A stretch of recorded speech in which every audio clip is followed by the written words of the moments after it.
A palavra escatologia, né? Escatologia. A escatologia é o estudo das últimas coisas, né? O estudo do Apocalipse, talvez, ou outros livros que falam do fim. E esse tema escatologia, há dois extremos, né? Existem pessoas que são fissuradas nesse tema. Elas só falam disso. Esse é um extremo, né? Eu lembro de uma pessoa que eu conheci uma vez, que ele só falava disso.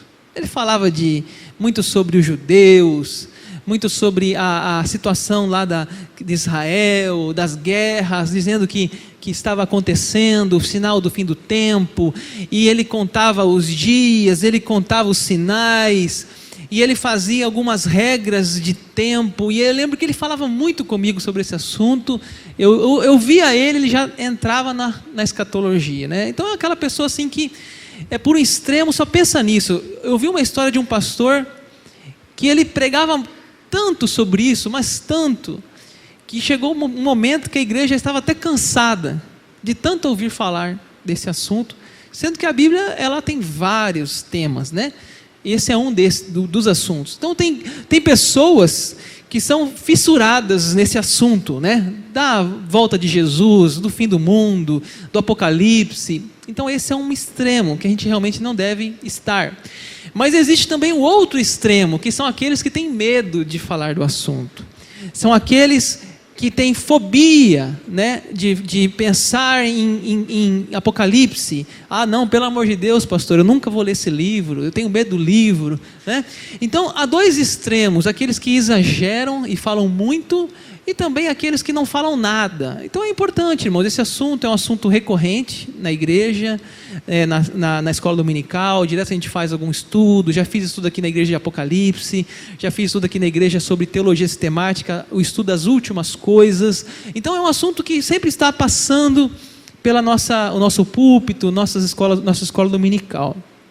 Tá? Então nós vamos estar falando sobre esse tema também agora. Eu penso que 4 domingos aí também sobre esse assunto. Espero que você acompanhe os estudos de domingo à noite.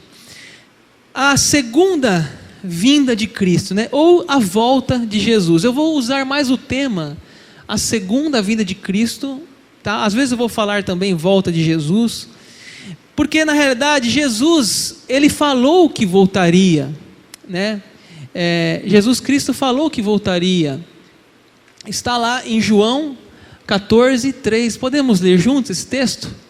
E quando eu for e vos preparar lugar, voltarei e vos receberei para mim mesmo, para que onde eu estou estejais vós também. João 14:3, né? Então ele fala, eu voltarei. Por que a segunda vinda? Porque ele veio uma vez, há 2000 anos atrás, né? Montado num jumentinho, entrou lá em Jerusalém, foi morto, foi crucificado. Essa foi a sua primeira vinda, né? Mas ele disse então que ele vai voltar. Eu voltarei. Então é a volta de Jesus, né? Ou também a chamada segunda vinda de Cristo, tá? Tem mais um texto aqui ainda na introdução, que é o texto de Atos 1:11. Eu queria que a gente lesse, que Atos começa o livro, Jesus morreu, a igreja primitiva está iniciando o trabalho, e aqueles homens estavam olhando para o céu lá, meio assim, cadê Jesus? Cadê Jesus? Foi a ascensão dele, né? Ele subiu ao céu, eles ficaram olhando e ficaram assim meio desnorteados. Aí alguém chama a atenção deles, vamos ver o que acontece lá. Atos 1:11, vamos ler? Varões galileus, por que estáis olhando para o céu? Esse Jesus que dentre vós foi recebido em cima no céu, há de vir, assim como para o céu o vistes ir, né? Ou seja, há de vir, há de vir. Então é um tema que todas as igrejas entendem, combinam, que Jesus realmente virá, né? A Bíblia está muito clara em relação a esse assunto, né? Pessoal, o interessante é que quando Jesus veio aqui pela primeira vez, ele veio como um cordeiro, né? Mas diz a Bíblia que na segunda vez que ele virá como um leão. Vamos ler Apocalipse 5:5 na tela? Todavia, um dos anciãos me disse, não chores, eis que o leão da tribo de Judá, a raiz de Davi, venceu para abrir o livro e os seus 7 selos. Então, irmãos, quando Jesus Cristo veio pela primeira vez aqui na terra, ele nasceu numa manjedoura, ele cresceu numa carpintaria, ele morreu numa cruz, ele ressuscitou e ele vai voltar. Até aí tudo bem. Só o que? A primeira vez que Jesus veio, ele era uma pessoa assim muito tranquila. Ele era uma pessoa assim muito calma, né? Ele era uma pessoa mansa, humilde, né? Só que quando você vê o registro já no Apocalipse dessa volta, ele já não é mais aquele homem tão humilde, tão calmo, tão manso, não. Ele já é agora um juiz. Ele já é um leão, né? Ele é um leão. Então, diz o leão da tribo de Judá. E não só um leão, mas a Bíblia em Apocalipse mostra Jesus como um cavaleiro, né? Um cavaleiro. Está na tela o texto, Apocalipse 19:11, viu o céu aberto e eis um cavalo branco. O seu cavaleiro se chama Fiel e Verdadeiro e julga e peleja com justiça, né? O texto de Apocalipse 19:11 descreve a cena de um cavaleiro, né? Lembra da Idade Média, né? Aquele cavaleiro cheio de vigor, de justiça, né? Sendo cavalgando de forma esplêndida, com respeito, com reverência. Então Jesus, ele não é mais um cordeiro, um animal, como o cordeiro é uma ovelha, né? Não é aquele animal manso. Não, em Apocalipse registra que os olhos dele são chamas de fogo, que da boca dele tem uma espada afiada. Está tudo no texto de Apocalipse 19, depois você pode conferir em casa. Ou seja, enquanto a primeira vez que Jesus veio aqui na terra, ele bateram no seu rosto, cuspiram na sua face, né? Diz em Isaías que como ovelha foi levada ao matadouro. Jesus, né, ficou calado diante de Pilatos, diante de Herodes, não falou uma palavra, não respondeu, não se defendeu, né? A Bíblia fala que de nada ele respondia.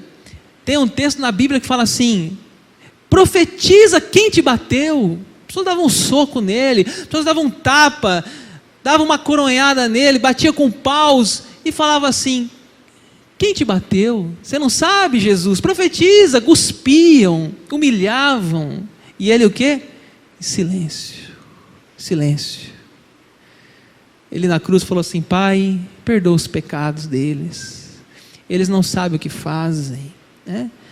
Quando chega lá aquela turba para prendê-lo, Judas o entrega com um beijo. Pedro tira a espada e Jesus fala: guarda a espada, Pedro. Guarda essa espada. É que se cumpra o propósito do Pai na minha vida, que é a cruz. Lembra do Getsemane? Não faça a minha vontade, mas sim a tua. Então, gente, Jesus veio a primeira vez para cumprir um propósito, um objetivo, que era realmente ser uma ovelha muda no matadouro. Mas, irmãos, é certo que a segunda vinda de Cristo não vai ser da mesma forma. É certo, quem espera que Jesus venha como aquela ovelha vai se decepcionar. Porque na realidade, quando Cristo vir como um leão, com o seu rugido, todos ouvirão, todos saberão, com o seu cavalo, com sua espada, com seus olhos de fogo. Irmãos, não há tempo mais para arrependimento, já não há mais tempo para você voltar atrás, já não há mais tempo para você mudar de caminho. Eu falo que a volta de Jesus, ou a segunda vinda de Cristo, é o fim das oportunidades.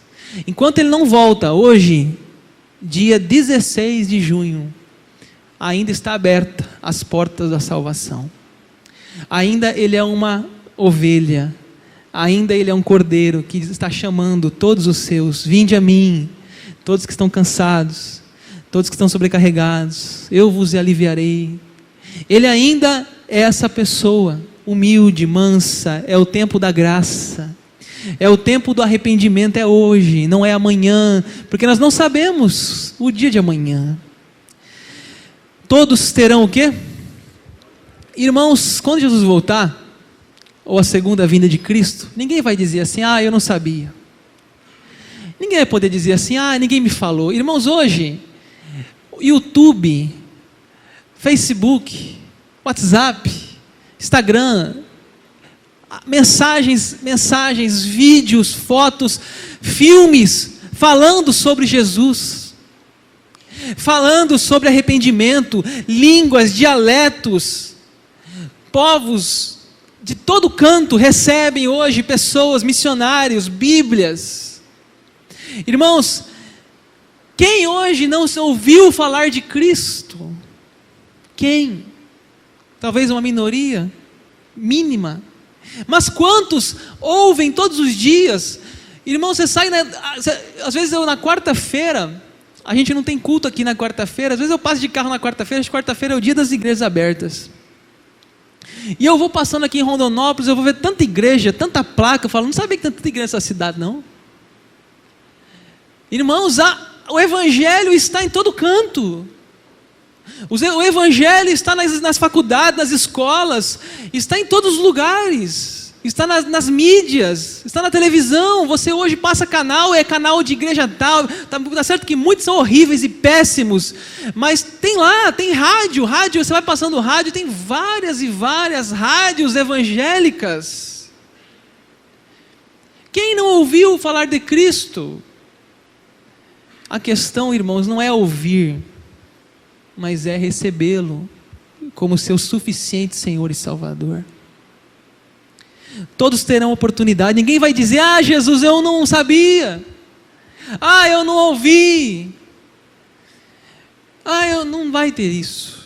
O que acontece hoje com os evangélicos, é que muitos evangélicos hoje distantes de Deus, afastados das igrejas, muitos deles têm pai, avô, bisavô, que foi até pastor, ou missionário, ou foram criados na igreja e hoje estão fora. Coisa mais comum de você encontrar um crente desviado. Dificilmente aqui na igreja tem um batismo e profissão de fé. A maioria é jurisdição, é crente desviado, é crente afastado, é crente que foi batizado e está fora da igreja. É assim, irmãos, vê as estatísticas aqui de batismo. Então, todos têm oportunidade, mas quando ele voltar, será que estarão prontos? Será que estarão preparados para a volta de Cristo? Ou serão crentes desviados? Crentes que têm um avô, um pai evangélico, está fora da igreja. Já congreguei tantos anos da minha vida, hoje não congrego mais. Para mim o evangelho hoje é, sei lá, piada. Quantos falam isso? A volta de Jesus, ou a segunda vinda de Jesus, ela fecha a porta do quê? Das oportunidades. Irmãos, há duas formas da gente encontrar com Deus. Vou repetir. Há duas formas da gente encontrar com Deus. Primeira forma, quando a gente morrer. Segunda forma, Jesus voltar. Vamos falar a primeira? Primeira forma, a gente morrer. Para morrer basta vivo. Você vê notícias no Facebook, semanalmente, alguém que morreu que você conhece. Eu fui pastor já em Cuiabá, fui pastor em Dourados, sou pastor em Rondonópolis, meu Facebook é imenso, tenho gente espalhada em várias cidades, fiz seminário em Fortaleza, e direto aparece na minha timeline, fulano morreu, um jovem morreu, acidente de carro, doença, assalto, semanalmente, ou pelo menos uma vez por mês. A vida, irmãos, para morrer basta estar vivo. Ninguém espera a morte, ninguém deseja, mas a gente não sabe o nosso dia. Um acidente, irmãos, fatal muitas vezes, numa viagem, não, eu vou fazer uma viagem ali em Cuiabá, será que eu volto dessa viagem com vida? Não, eu só vou ali pertinho, Campo Grande, a estrada está boa. Será que a gente chega em casa novamente, irmãos? Nunca esqueço o dia que o meu pai saiu para tomar café, saiu para trabalhar e nunca mais voltou para casa. porque sofreu um acidente de moto, bateu a cabeça num poste e sofreu traumatismo craniano com 46 anos de idade. Você acha que é difícil morrer? Hoje, assaltantes tiram a vida por um celular. Chega, dá o celular. Você vê direto isso. Ah, não dou. Uma bala. Irmãos, temos que estar preparados. Temos que estar prontos.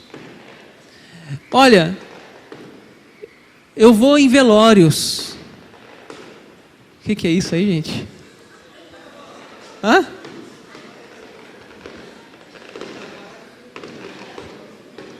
Isso é bala, é? Gente, está jogando algum time aí? Algum campeonato? Não estou sabendo, sei lá o que é isso. Pessoal, eu vou nos velórios. O Toninho aqui abaixando das balas, agora achei engraçado isso. Hoje nem na igreja tem segurança, né, gente? Você vê as notícias, né? Gente morrendo dentro de uma igreja, né? Tirador. Pessoal, eu vou no velório. E no velório todo mundo que morre é bom. Todo mundo que vai aqui. Você vai no velório, não, era muito boa esse cara aqui. Esse era uma pessoa excelente. Né? Todo mundo que morre vira bom. Mas lá no fundo a gente sabe se a pessoa era boa ou não era mesmo. Eu tenho alegria de ir num velório de gente que eu conheci, de gente que eu caminhei na fé, e eu vou lá e com alegria eu digo, completou a carreira, guardou a fé. A coroa da justiça está guardada para ele. Ele já está com Cristo. Com alegria. Mas se eu for num velório que eu não conheço a pessoa, prefiro me calar. Como que eu vou dizer que aquela pessoa está com Deus? Como que eu vou dizer que aquela pessoa está com Cristo? Eu não conheci. Eu posso ir lá, abraçar a família, posso consolar, mas pregar, não vou pregar não. Só se eu fizer uma pregação de evangelização, aí eu prego. Arrependa-se. Porque, irmãos, o pastor fica numa saia justa. Como que ele vai falar algo de alguém que ele não conhece? Como ele vai dizer que aquela pessoa morreu com Cristo se ele não conviveu com aquela pessoa? Então, cada um tem que refletir se está pronto para a morte, se está pronto para o encontro com Cristo. Então essa é a primeira forma, gente, é a morte. E que tristeza é um velório, uma morte. Que tristeza para a igreja. Jovens morrem novos, adolescentes morrem novos, crianças morrem. Nós não estamos livres dos velórios. E não estamos livres do encontro com Deus. Mas a segunda forma, irmãos, da gente encontrar com Cristo é a volta de Jesus. Se você estiver vivo e Cristo voltar hoje, fechou a sua oportunidade. Ah, pastor, mas eu estou vivo. Está vivo, mas Cristo voltou. Cristo chegou. E agora? Não tem mais segunda chamada. Não tem mais oportunidade. Por isso que Jesus, nós vamos ver aqui hoje essa parábola das 10 virgens. O que ele vai dizer para nós nessa parábola? Vigiai e orai, porque vocês não sabem o dia que eu vou voltar. Vocês estão com o texto em mãos? Mateus 25, 1 a 13. O versículo 1 diz assim, eu não vou ler ele inteiro, porque ele já é tão explicativo, e nós já lemos ele, eu só vou explicar. Mas eu vou ler o verso 1. Mateus 25, 1. Então o reino do céu será semelhante a 10 virgens, que tomando as suas lâmpadas saíram a encontrar-se com o noivo. Verso 2. 5 dentre elas eram nécias e 5 prudentes. Deixa eu explicar então, olhe para mim aqui. Vou explicar o texto. Eu fui estudar esse texto aqui para passar para vocês nessa noite. era um texto que eu conhecia já, então eu fui aprofundá-lo na cultura judaica. Possivelmente aqui, não era 10 noivas, ninguém casava com 10 noivas, casava-se com uma. O povo judeu é monogâmico. O que fala os estudiosos aqui, que uma mulher, uma noiva, ela tinha 10 damas de honra, 10 madrinhas. E aquelas 10 madrinhas, elas acompanhavam aquela dama no cortejo do casamento. Então eu vou falar, elas iam com tochas, andando com a noiva, até chegar no noivo. Então, a cultura da época judaica era essa. Esse era o costume da época. E o que o texto vai dizer é que tinha 5 noivas, 5 damas de honra aí, damas da noiva, que eram displicentes, e eram 5 que eram prudentes. E essas que eram displicentes, ou seja, desatentas, elas não levaram o quê? O óleo. O óleo. Porque na época não tinha energia elétrica. Vamos dizer hoje, elas não carregaram o celular. Elas foram com o celular 20% de bateria. Liga a luz, ligou a luz, acabou a bateria. Já viu hoje quando acaba a luz no casamento? O que a gente faz? Liga o celular. Põe a luz aí. Esse dia eu fui num casamento, acabou a luz. A turma usou o celular para iluminar os noivos para tirar foto. O fotógrafo falava, joga a luz, a turma tudo com o celular nos noivos. Então, naquela época, não era as lâmpadas do cortejo, né? Eram tochas.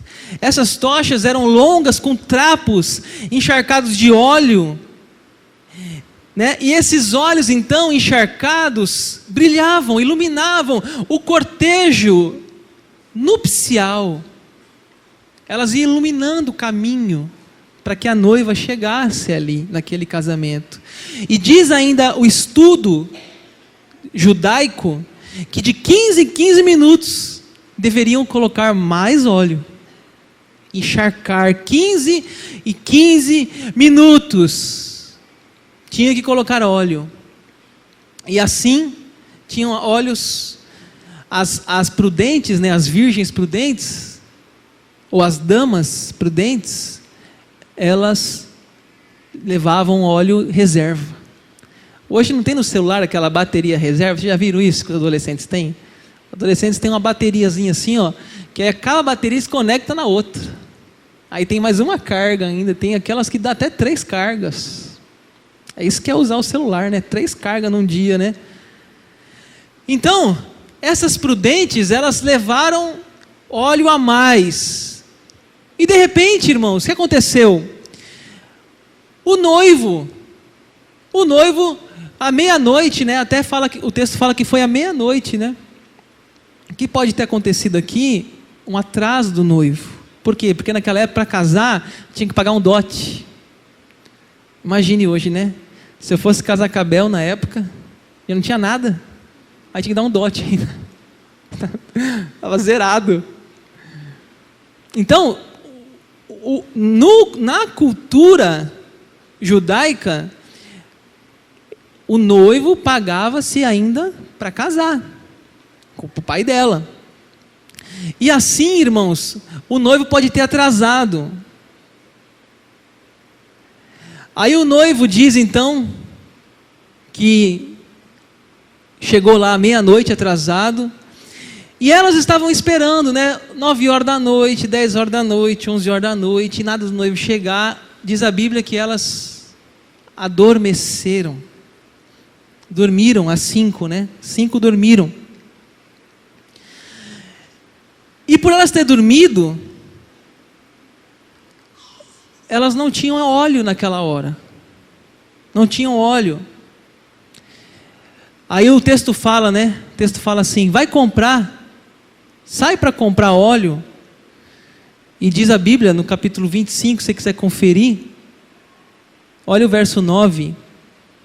O verso 8, no caso, Mateus 25, 8, e as nécias disseram aos prudentes, dai-nos do vosso azeite, porque as nossas lâmpadas estão se apagando. As prudentes responderam, não, para que não nos falte a nós e a vós outras, e diante aos que vendem, comprai. E saindo elas para comprar, chegou o noivo, e estavam apercebidas, entraram com ele para as bodas, Ou seja, elas saíram para comprar o óleo, e nisso delas comprarem, o noivo chegou. E a parábola então encerra, irmãos, falando que elas estão desesperadas, dizendo, deixa a gente entrar, a gente quer entrar para a festa, a gente quer entrar para as bodas, a gente quer participar. Olha aí para você ver na sua Bíblia, o verso 11, mais tarde chegaram as virgens nécias clamando, Senhor, Senhor, abre-nos a porta. Mas ele respondeu, em verdade vos digo que não vos conheço, que não vos conheço. Ou seja, o que essa parábola, irmãos, ela fala? Essa parábola está falando da segunda vinda de Cristo. Veja que ela está no final de Mateus, já nos últimos capítulos do Evangelho.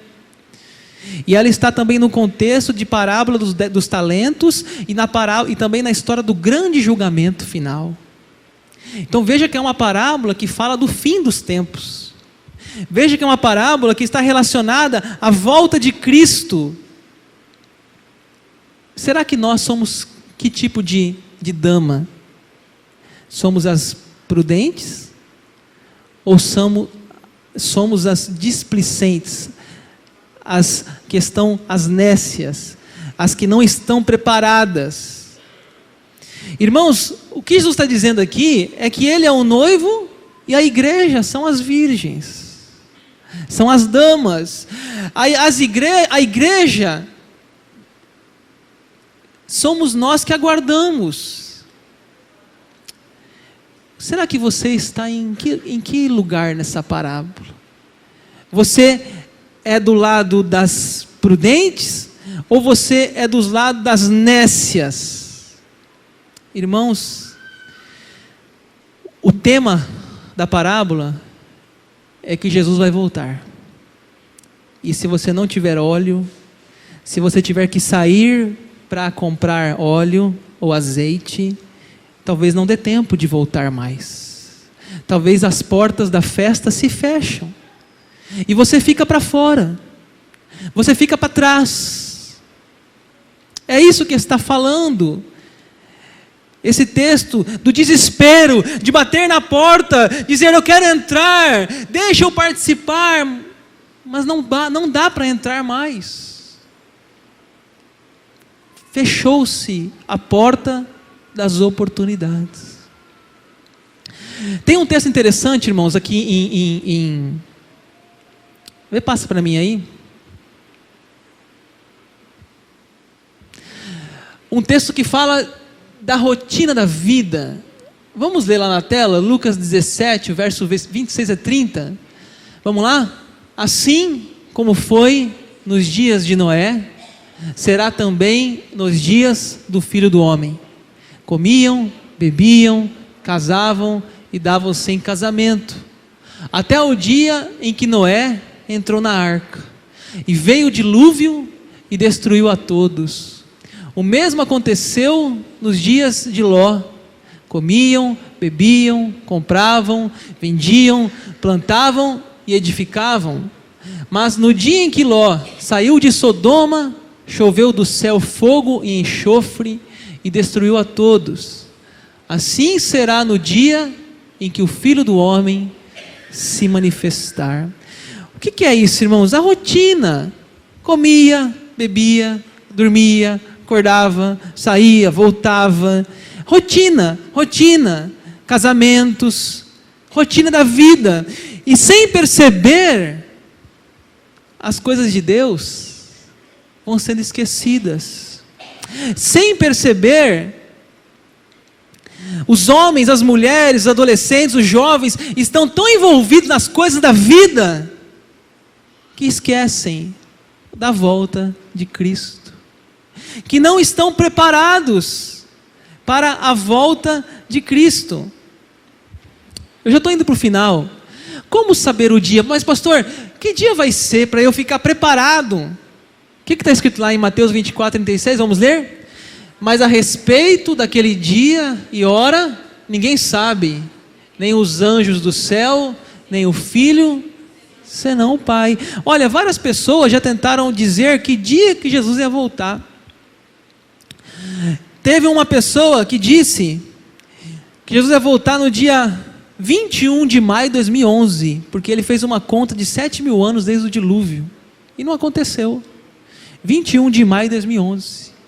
Eu lembro quando virou 99 para 2000, as pessoas diziam assim: 1000 chegarás, mas 2000 não passarás. Que nem diz o versículo, pastor. Eu falei: que versículo é esse? Ah, mas não está na Bíblia. Não está não. Ah, é bem que devia estar, porque parece um versículo, né? 1000 chegarás, 2000 não passarás. Mas não está na Bíblia isso, gente. A Bíblia não fala que esse dia pertence exclusivamente à soberania de Deus. Nós não sabemos, irmãos, que dia será. E aqueles que ficam procurando saber, perdem seu tempo. O exemplo do ladrão, né? Eu acho isso aqui muito forte. Vamos ler Mateus 24, 42, 44, vamos lá? Portanto, vigiai, porque não sabeis em que dia vem o vosso Senhor. Mas considerai isto: se o pai de família soubesse a que hora viria o ladrão, vigiaria e não deixaria que fosse arrombada a sua casa. Por isso, ficai também vós apercebidos, porque a hora em que não cuidais, o Filho do Homem virá. Irmãos, você já imaginou um ladrão falar assim: ô meu amigo, essa semana eu passo lá? Você já viu isso? Você já viu um ladrão mandar o WhatsApp dizendo que vai passar na tua casa? Por que Jesus está falando sobre o ladrão? Irmãos, porque o ladrão, ele espera aquele momento de descuido. O ladrão espera um feriado, que você está viajando. O ladrão espera você um dia chegar em casa de madrugada, ou deixar o portão aberto da sua casa, vacilante. O ladrão faz isso. Ele é astuto, ele é sagaz. Então o ladrão, ele não avisa que vai chegar. Ele pega as pessoas desatentas. É claro que Jesus não é um ladrão. É claro que Jesus não vai roubar nada do que é seu, porque quem veio para matar, roubar e destruir é o diabo. Mas Jesus está dizendo que, como um ladrão que não avisa e entra e arromba, assim será o dia da sua volta. Não vai ter aviso, não vai ter nenhuma preparação, não vai ter nada. Vai acontecer. Vai acontecer. Pode ser hoje? Pode. Pode ser amanhã? Pode. Pode ser daqui a 1000 anos? Pode. Eu não sei. Você não sabe. Mas e se for hoje? E se for amanhã? E se for no feriado do dia 20 de junho? Você está preparado, meu irmão? Minha irmã? Eu encerro essa mensagem. O pessoal do louvor pode preparar, nós vamos cantar uma música. O que está escrito lá na tela, irmãos? Você pode dizer à pessoa que está perto de você essa palavra? Vigiai. O que é vigiai? Estar atento, estar preparado, estar consciente. Mas pastor, como que eu faço para ficar preparado? Vou contar para você uma historinha aqui para finalizar. Uma vez perguntaram ao grande reavivalista John Wesley: John Wesley, o que você faz para se preparar para a volta de Jesus? Ou melhor, o que você gostaria de estar fazendo? Olha que pergunta, hein? O que você gostaria de estar fazendo quando Jesus voltar? Sabe o que ele respondeu? Olha que lindo, irmãos. Eu gostaria de estar fazendo tudo que eu faço todos os dias, pois todos os dias eu aguardo a vinda de Cristo. Irmãos, não tem nada de outro mundo, não tem nada impossível. é viver uma vida com Deus, é viver em santidade. Não é ser nenhum santo, não é nada disso, irmãos. É viver em jejum 48 horas, 70, não é isso, irmãos. É você viver a vida comum, dizendo: Maranata, vem, Senhor, eu estou pronto. A minha vida segue, eu estou aqui levando a minha vida, mas se o Senhor vir hoje, eu estou pronto para esse dia. Irmãos, não tem nada diferente do que a gente já ensina, do que a gente já faz. É simplesmente, e todos os dias, como diz a música: vem, Senhor, e me resgata todos os dias, Senhor. Todos os dias me resgata, me prepara, até porque, irmãos, um acidente, uma veia entupida, um assalto, fecham-se as oportunidades.